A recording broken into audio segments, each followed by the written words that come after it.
করা হয়েছে তা দীর্ঘদিন ধরে শুনানি হয়েছে। এখানে পিটিশনারদেরকে শুনানি হয়েছে, ইন্টারভেনার জেলা ছিলেন সবাইকে শুনানি করা হয়েছে এবং একই সাথে রাষ্ট্রকেও শুনানি করার সুযোগ দেওয়া হয়েছে। সব শেষ করে আজকে কবে রায়ের জন্য এই মামলা আসবে তা নির্ধারণের তারিখ ছিল।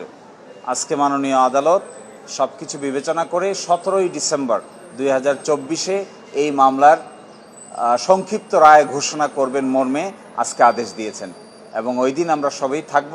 আমরা আশা করব যে ওই দিন বাংলাদেশের যে পঞ্চদশ সংশোধনীর মাধ্যমে বাংলাদেশে যে অথরিটারিয়ান ব্যবস্থা প্রতিষ্ঠা করা হয়েছিল, ডেমোক্রেটিক রিজিমকে যে ধ্বংস করা হয়েছিল, কনস্টিটিউশনাল সুপ্রিমেসিকে যেভাবে ধূলিসাৎ করা হয়েছিল, জনগণের ক্ষমতাকে যেভাবে কম্প্রোমাইজ করা হয়েছিল, এই সব কিছুকে সামনে রেখে হাইকোর্ট বিভাগ একটি অত্যন্ত যুগান্তকারী রায় প্রদান করবেন মর্মে আমরা আশা প্রকাশ করি এবং এই রায়ের মাধ্যমে বাংলাদেশে democracy, competitive democracy, liberal democracy এবং গণতান্ত্রিক শিষ্টাচার প্রতিষ্ঠিত হবে।